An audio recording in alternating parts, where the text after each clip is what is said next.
popular pagan prophet meets the angel of the Lord, but not before the donkey he's riding begins speaking aloud. All this today on The Bible Brief. Pick up your Bible and read along with us today.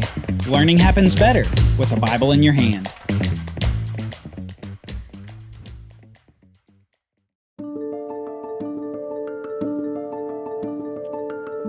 Israel has completed their trek to the east side of the land of Canaan. Having left their camp at Kadesh to travel in the desert around the area of Edom, they've arrived in the plains of an area called Moab. But their traveling wasn't without issue. On the way, they had been met with resistance by several nations. First, it was some Canaanites living in the southern part of Canaan. Next, it was the Amorites who came against them. And finally, the king of Bashan had come against them. And how did Israel fare? Well, God was with Israel, and God was the might of the nation.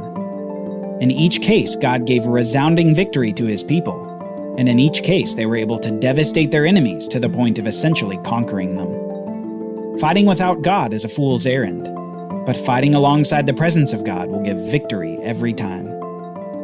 Israel rediscovered this in these travels. The same God who had fought for them and for their fathers against Egypt at the Red Sea would fight for them and their children as they took the land of Canaan. These victories were only a foretaste of victories to come. But to take a phrase from a famous world leader of the last century, it's more important to be on God's side than to have God on your side. Israel would need to be obedient to the law, and God would give them victory in their obedience. Disobedience and complaining would bring episodes like those serpents that had afflicted them on their desert trek around Edom. Victory and obedience would go hand in hand for the Israelites.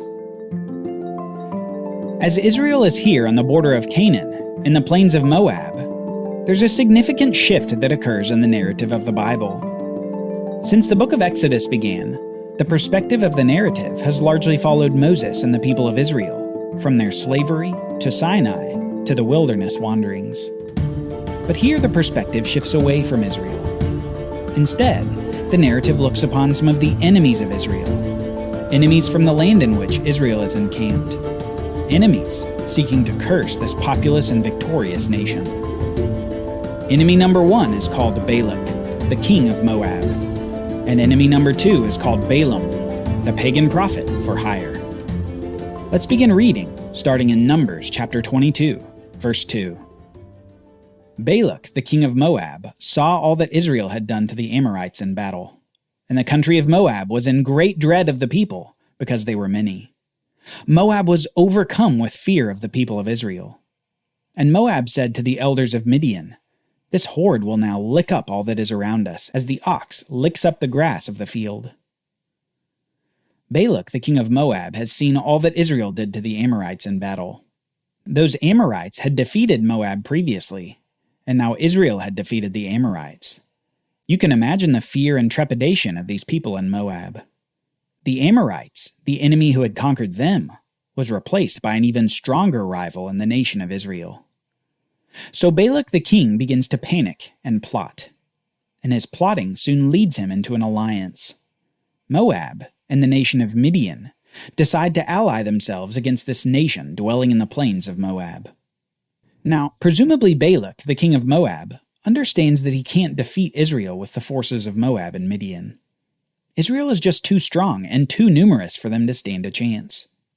So instead of meeting them on the physical battlefield, he decides to try to fight them on a new plane altogether. He's going to try to fight them in the spiritual realm. So Balak, the king, sent messengers to Balaam, the son of Beor at Pethor, to call him, saying, "Behold, a people has come out of Egypt. They cover the face of the earth, and they are dwelling opposite me.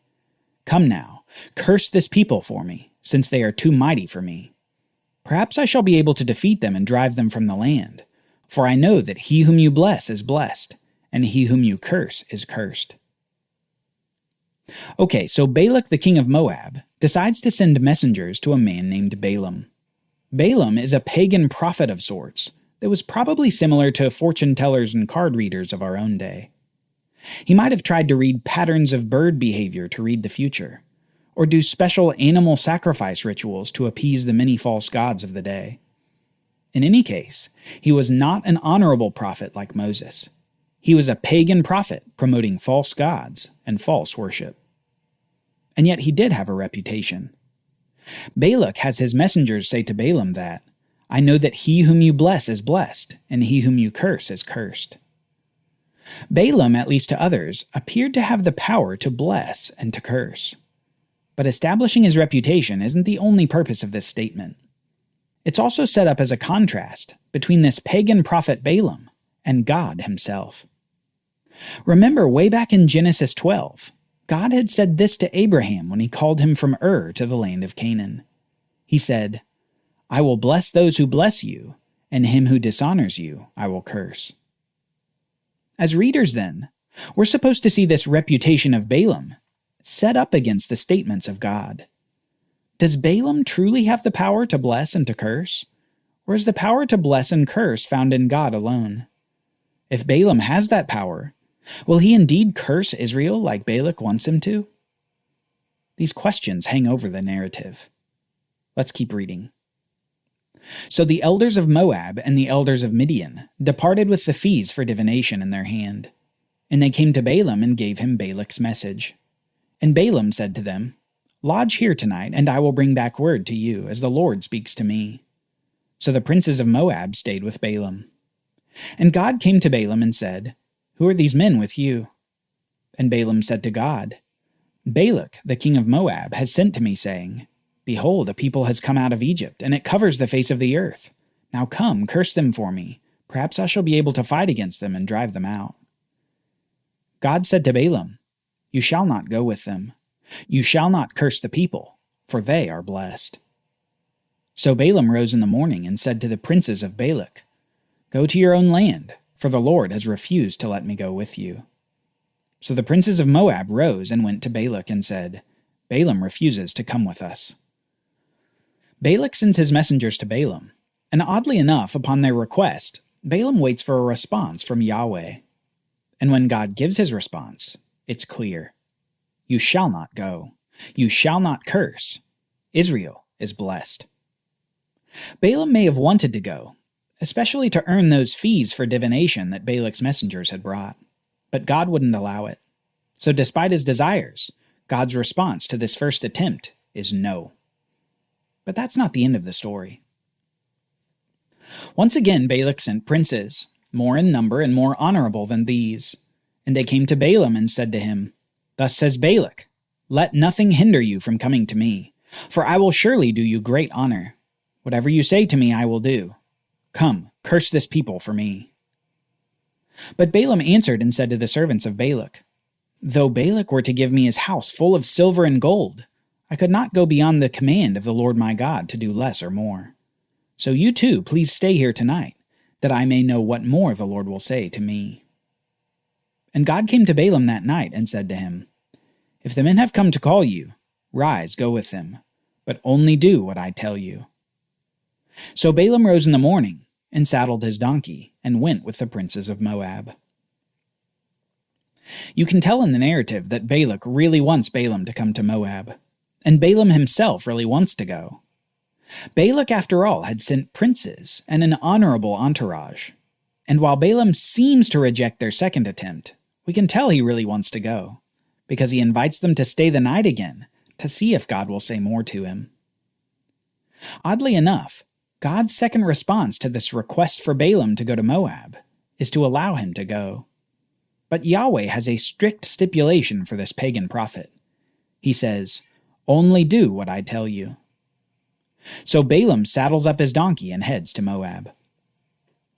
Now apparently, God was also looking into Balaam's heart as he went along, and God became angry with him. We're not told specifically why God became angry with Balaam. Bible readers have debated this for a long time. It's sufficient, however, to remember that God is weaving this pagan prophet into his story for Israel. Anger at this promoter of false gods and false religion surely wasn't far from every interaction that God had with Balaam. Let's keep reading.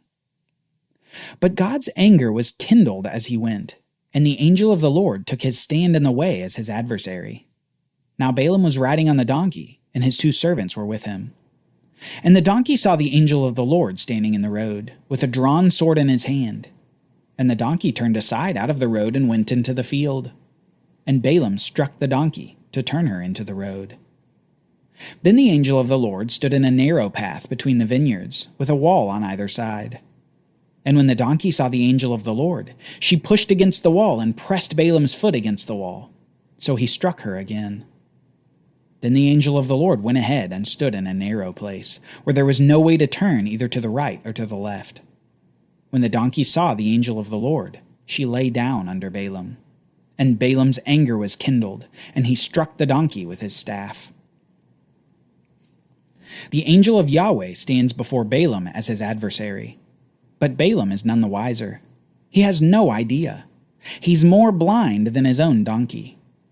This pagan prophet with a reputation for his divination abilities can't even see the angel standing in front of him. And 3 separate times, the donkey saves Balaam's skin, only to be struck by Balaam for the favor. But the next oddity of the story is perhaps the most significant, a point that we can't forget as the story moves along. God opens the mouth of the donkey. Then the Lord opened the mouth of the donkey, and she said to Balaam, "What have I done to you that you have struck me these 3 times?" And Balaam said to the donkey, "Because you have made a fool of me. I wish I had a sword in my hand, for then I would kill you." And the donkey said to Balaam, "Am I not your donkey, on which you have ridden all your life long to this day? Is it my habit to treat you this way?" And he said, "No." Then the Lord opened the eyes of Balaam, and he saw the angel of the Lord standing in his way, with his drawn sword in his hand. And Balaam bowed down and fell on his face. And the angel of the Lord said to him, "Why have you struck your donkey these 3 times? Behold, I have come out to oppose you, because your way is perverse before me. The donkey saw me and turned aside before me these 3 times. If she had not turned aside from me, surely just now I would have killed you and let her live." Then Balaam said to the angel of the Lord, "I have sinned, for I did not know that you stood in the road against me. Now therefore, if it is evil in your sight, I will turn back." And the angel of the Lord said to Balaam, "Go with the men, but speak only the word that I tell you." So Balaam went on with the princes of Balak. Balaam's eyes are finally opened to the reality of the situation. First, the donkey speaks to Balaam about her behavior on the road. And then God opens the eyes of Balaam to see the angel of Yahweh with his drawn sword. Apparently the angel was ready to lop off the head of Balaam for his actions. Yet Balaam was saved by his donkey. The Lord opened the mouth of the donkey, and this animal, with a reputation for dumbness, was shown to be even more perceptive than the famous pagan prophet on her back. Balaam is shown to be dumb and blind, more so than the donkey he's riding. And here on this 3rd response of God to Balaam's trek, he repeats his permission, and he repeats the condition. God says, "Go with the men, but speak only the word that I tell you." Will this pagan prophet obey God's words? Or will his blindness be on display yet again? Will he curse Israel, who is blessed by God? Or will something even stranger happen?